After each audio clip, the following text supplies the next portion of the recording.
What would you say is the most important lesson in leadership that you've learned over the years?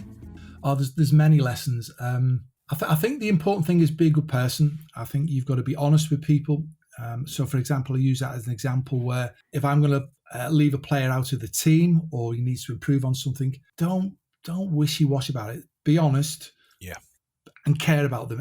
If a player I'm using it as a player and a member of staff. If you can show and you can demonstrate and it's there that you care for this person and you genuinely want them to do well, because life is about people, I think that helps you then with the player or the member of staff that you've got. So have the honest conversation that you're trying to help them with.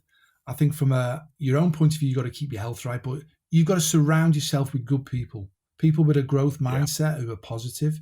That film, the Sliding Doors film, remember that one where you can all of a sudden, you can be surrounded with good people or you can be surrounded by bad people by no fault of your own, and your life goes in a total different direction. And again, you're trying to help people. So it might be that I have a player or a member of staff, whilst we're together, we want to do well, but I want you to do well in your career and progress and move on. So how can we help that happen? So I use an example now of when we were at Scunthorpe. We had, I took over as manager. I had Andy Crosby, my assistant, who was the captain, and Ian Barraclough, who had played with Wigan Athletic. Both of them were players. I said, right, you're going to be the manager. You're going to be the assistant manager. You'll be the coach, and I'll get you qualified. But at this moment in time, you just got to play. And over your period of time, we'll get you qualified and we'll develop. And then you'll be in a better position to be managers when you move on. Now, Andy Crosby stayed with me as assistant through all the clubs, and he's going to be a great manager. Ian Barraclough, we keep in touch. I talked to him the other day, and again, he's now the Northern Ireland manager. Fantastic. Yeah. You want good people to do well. So bringing it all the way back is surround yourself with good people, have honest conversations with them, and you can build trust then. You've got to go through a bit of adversity because that's how you grow, that's how you learn, that's how you develop.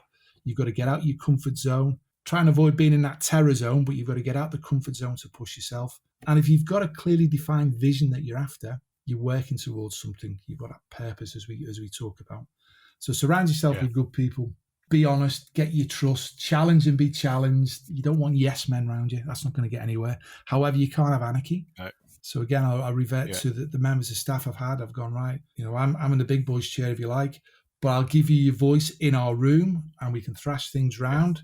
And even if I believe you're right, I'll still challenge you to try and you've got to come up with why you're right. So you're trying to educate them. But then when we go out of our meeting room, if you like, and then we go to the broader group of players or other members of staff, we're all singing off the same hymn sheet.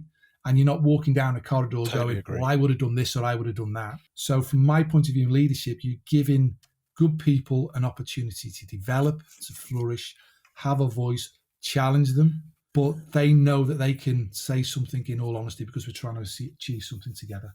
And so always learning. I remember I always ask questions. So we played Manchester United. Sir Alex Ferguson was the manager when I was at Southampton. We played him in the FA Cup and he's been really good to me. I can always ask him a question. And I said to him, right, Sir Alex, I know I want for the longevity of management, I want to be a manager for a long time. And I know that you need to win. If you don't win, then you lose your job. So I know that. What else have we got to go and do? And he's gone, you've got to look after your health. You've got to move with the times. So what's the latest trends? Be aware of that. Keep moving your staff around in a way that they move on to better things. And you get yourself a hobby outside of football so that you get that. I've studied this a lot now. You get that third space where you actually can go and do something. His was horse racing, or I like walking, or you go and play golf. You have that time to process things then away. And that's when you probably come up with your better decisions because your mind is processing everything instead of the hustle and bustle. And that was important, So I've always asked questions of people. I think that's a good thing to go and do.